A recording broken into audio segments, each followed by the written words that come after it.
Mais uma guerra sem razão. Já são tantas as crianças com armas na mão. Muita coisa que está rolando aí nas redes, né, nas discussões, supostamente por professores qualificados e tal, que diz assim que é preciso tratar a questão com certa isenção ideológica.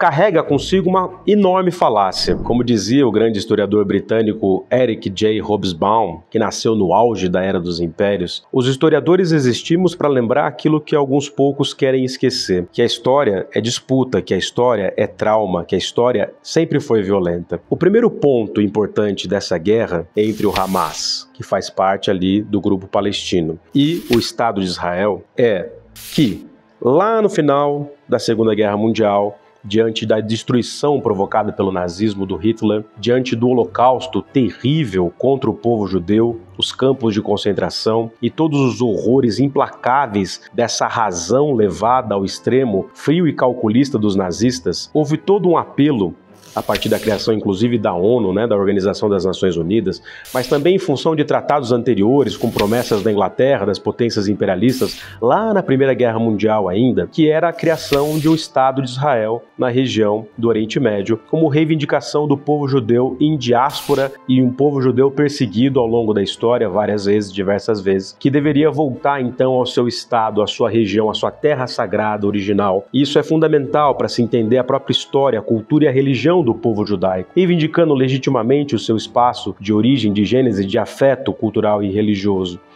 Diante dos horrores do Holocausto, há uma mobilização internacional em torno da criação, portanto, em 1948, do Estado de Israel, 1947, 1948. O problema é que, ao longo da história da expansão do islamismo, essa mesma região foi ocupada por vários povos árabes, também árabes islamizados, também antes dos turcos otomanos, ou no caso depois. Fato é que essa região foi ocupada por outros tantos povos e pela religião islâmica também, ao longo desse período. E, evidentemente, por povos cristãos ou cristianizados, né? Como cristãos ortodoxos, por exemplo, na região do Líbano, como todo mundo bem sabe. Com o apoio das potências internacionais vencedoras da guerra, sobretudo dos Estados Unidos, mas também da Inglaterra, o Estado de Israel é criado também dentro de um território ocupado pelos árabes palestinos. E aí começa toda uma disputa em função desse território que vai dar nas guerras que envolvem a expansão do Estado de Israel dentro também do território palestino. E aí começam as disputas que envolvem cultura, política, ideologia, sociedade, fundamentalismo religioso e assim por diante.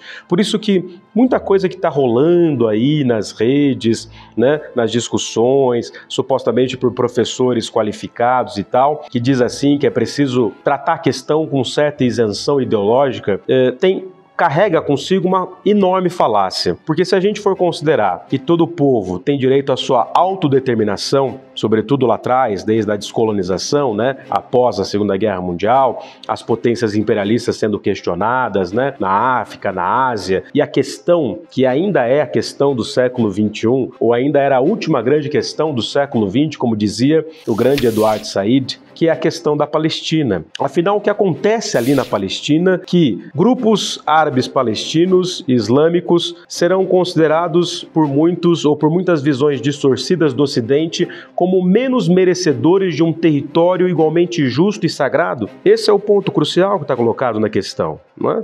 E aí as disputas se dão em torno disso. Qual que é a grande questão da Palestina, se não pensar também que o Ocidente enxerga o Oriente, o mundo árabe, muçulmano, o mundo oriental, a partir de uma lente orientalista cheia de preconceitos, quase que não considerando em igual humanidade, por exemplo, em alguns casos, mas não todos, judeus e palestinos. Então essa é a questão da Palestina, bandeira levantada pelos ensaios impressionantes, lúcidos e brilhantes do Eduard Said, que acabou morrendo em 2003. E como bem vaticinou, a questão ficaria em aberto e mais uma vez ela vem à tona. Mas é isso, ela vem à tona diante de um processo histórico anterior, uma guerra que se dá pelas disputas desses territórios, portanto, no novo Estado de Israel, que vai ter que enfrentar a oposição de uma certa Liga Árabe, que envolve Egito, a Arábia Saudita, envolve parte da Síria, parte do Líbano, que são grupos árabes da região do Oriente Médio que estão lá também há séculos,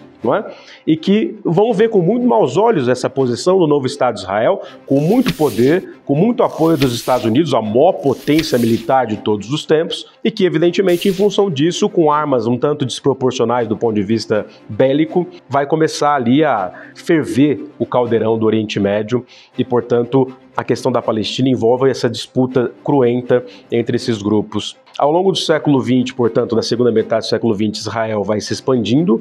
Há, nos anos 60, uma guerra de anexação, né? Tem a Guerra dos Seis Dias, há o Yom Kippur, e, em função disso, Israel cada vez mais começa a ocupar espaços antes ocupados pelos palestinos. Lá nos anos 70, nos anos 80, tem novos desdobramentos até começar aquilo que a gente vai chamar de a Intifada Palestina, essa guerra de resistência contra essa ocupação, muitas vezes ilegal, do Estado de Israel em territórios palestinos. Essa imigração, esses assentamentos, muitas vezes ilegais. Em 2006, para entender um pouco o que é o Hamas é um grupo específico, né, palestino, que reivindica o Estado da Palestina e faz a crítica daquilo que é a ocupação que Israel faz desde a criação do Estado de Israel. E o grupo Hamas acaba vencendo a eleição em 2006, por poucos votos, mas vence, e começa a se organizar em função, pelo menos alguns grupos dentro do Hamas, grupos radicais, alguns deles terroristas, promovendo atos de terror em função da defesa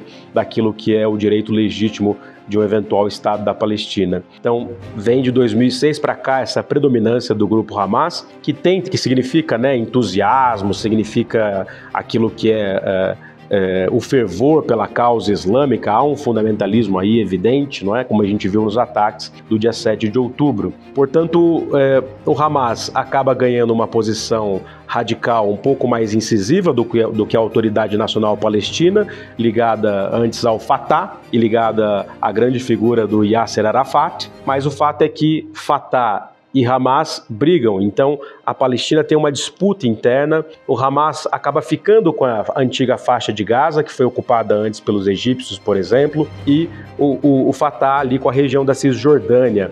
Então o Estado de Israel acaba ocupando esse miolo desse mar Mediterrâneo perto do Líbano, esse grande Mediterrâneo de longuíssima duração, e aí uma faixa de terra de 360 quilômetros quadrados, que tem, né, pouco mais de 40 quilômetros de comprimento e de largura, uns 12 quilômetros, acaba ficando ali o grupo palestino do Hamas, com palestinos que não podem, evidentemente, todos eles se confundirem com o grupo fundamentalista do Hamas, né? O Hamas é uma coisa, os palestinos são outra, eles estão interligados muitas vezes em torno da causa palestina, mas não significa que esses 2 milhões de palestinos da faixa de Gaza, muitas vezes mulheres e crianças e jovens, sejam coniventes efetivamente com as atitudes do Hamas. Assim como o povo de Israel, do Estado de Israel, do primeiro-ministro de direita, de extrema-direita, o Netanyahu, não necessariamente apoiam também os atos extremistas, digamos assim, de certas políticas do Netanyahu, que está diante dessa guerra agora também, que foi colocada ali, né? É só perceber, há ideologias de todos os lados, né? Como a guerra fundamental que vai redefinir o mundo do Oriente Médio, como disse o primeiro-ministro de Israel. E aí, então, nessa divisão, a faixa de Gaza se torna esse lugar, portanto, ligado ao mar Mediterrâneo, faz divisa com o Egito, que é um país árabe, e que também faz divisa, sobretudo, com o Estado de Israel, que ali se colocou e se expandiu. Ou seja, a faixa de Gaza, para alguns analistas, vai funcionar como uma espécie de lugar acuado pela expansão do Estado de Israel, né? Ou, para os defensores do Estado de Israel, do sionismo e etc., um controle que os israelitas fazem da faixa de Gaza em função de defender a segurança do Estado nacional israelense. E, em função disso, essas tensões e disputas continuam. Como o povo palestino está ali um pouco mais isolado e com menos recursos, muitos desses palestinos da faixa de Gaza precisam sair para ir trabalhar diariamente em Israel, que é um lugar mais rico, um lugar mais cosmopolita, um lugar que tem investimentos e conexões com o mundo inteiro, em função do próprio cosmopolitismo da expansão e da diáspora do povo judeu. Em função disso, as tensões vão crescendo, e em função disso, algumas alternativas mais radicais, como o Hamas, vão reivindicar um direito legítimo de atacar um Estado que, na visão do Hamas, é um Estado que vem promovendo uma chacina contra o povo palestino, não considerando os palestinos iguais em direito naquilo que é a ocupação de um território que lá atrás, em 1945, 46, 1947, ficou definido inclusive pelos tratados da própria ONU como uma divisão de um território de 50% para judeus, 50% para árabes palestinos. O fato é que isso não se deu dessa forma como vocês viram até agora. Esse ataque sangrento do Hamas, né, que deve ser evidentemente rechaçado, condenado pelas instâncias internacionais, pelos direitos humanos, pelo bom senso da paz mundial, mas são ataques como capítulos da história também das intifadas e resistências palestinas que têm suas múltiplas facetas. Agora, como a gente vê em certas análises vazias, rasas e supostamente isentonas das redes, não caiam nessa. Qualquer Estado nacional, no mínimo desde o século XIX, é ideológico. Tem uma causa, não só uma bandeira e um hino nacional, mas um propósito muito específico de controle. Por que vocês acham que esses estados nacionais têm exércitos? E esses exércitos muitas vezes podem ser, em alguns lugares, até golpistas, como a gente bem conhece na história do Brasil? Pois é, estados nacionais têm uma razão de Estado. Essa razão de Estado não é só eventualmente a defesa dos seus territórios e do seu povo, é também um ataque, é também a lógica da guerra, é também a lógica bélica, é também a lógica do lucro. Lembro das canções? Mais uma guerra sem razão, já são tantas as crianças com armas na mão. Quer dizer, esse uniforme lindo que fizeram para você, já que nessa guerra não é ele quem vai morrer, é você. Então, o Estado Nacional Contemporâneo é uma invenção muito recente que convence você a lutar numa guerra que eventualmente não é necessariamente no cotidiano a sua guerra cotidiana, a sua crença cotidiana, mas a de um Estado nacional que tem lá certos princípios diplomáticos que vai fazer você lutar por ele. Como um grupo, por exemplo, terrorista islâmico, eventualmente pode fazer você acreditar na causa, né, da luta pela verdade de Alá, por exemplo, ou grupos fundamentalistas do cristianismo que vão tentar doutrinar você pela verdade única e pia de Jesus Cristo, né, nessa humanidade, em guerras constantes de religião, sempre repaginadas e ressignificadas, que está aí no coração da questão entre Israel e a Palestina. Então isso é fundamental da gente perceber. A razão de Estado, de um Estado nacional, muitas vezes pode ser, em nome de uma suposta liberdade, pode ser o terror absoluto. Porque esse Estado, que tem regras, Constituição, Supremo Tribunal Federal, assina tratados internacionais pelos direitos humanos na ONU, etc., eles vão acabar atuando na prática, pelos seus interesses, de muitas vezes violando os direitos humanos. E vejam, é importante que a gente perceba o seguinte nessa análise, para a gente não cair no fla-flu.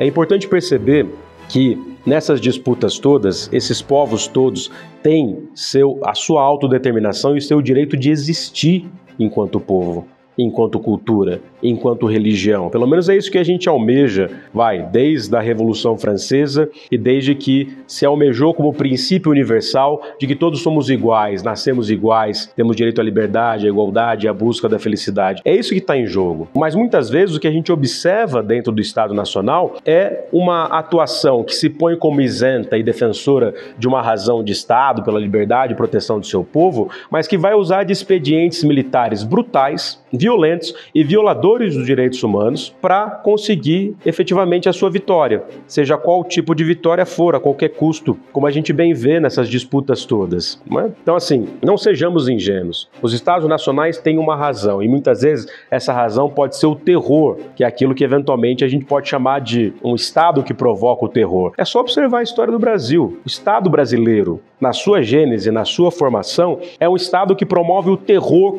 contra o povo preto, por exemplo, que promoveu a escravidão como a grande instituição do século XIX, que foi a instituição que dominou todos os poros da sociedade brasileira. Ou seja, a razão de Estado no Brasil, dizia o grande abolicionista Luiz Gama, era o terror, mas não só do Brasil, de vários estados nacionais, que põe como fundamentalismo total a defesa de uma certa causa nacional. Mas causa nacional de quem? Quando você vai ver o tete-a-tete da luta de classes, por exemplo, você que é operário, você que é trabalhador, trabalhadora, você que é professor, professora, você está lutando em nome de qual bandeira, de que interesses, de que grupos políticos mesmo? Você vai morrer em nome dessa causa? Essa é a grande questão da luta pacifista do século XX, que envolve Mahatma Gandhi, por exemplo, ou que envolve Martin Luther King nos Estados Unidos, em defesa dos direitos, por exemplo, dos afro-americanos diante de toda a iniquidade e perseguição aos povos de origem afro-americana nos Estados Unidos e em todos os lugares onde houve escravidão, a gente bem sabe. Vejam então que a questão palestina ou da Palestina, e hoje, mais uma vez, num novo capítulo, porque é uma história já antiquíssima, entre o Hamas e o Estado de Israel, envolve todos esses elementos. E é preciso nuançar e perceber que nem todo israelita é fundamentalista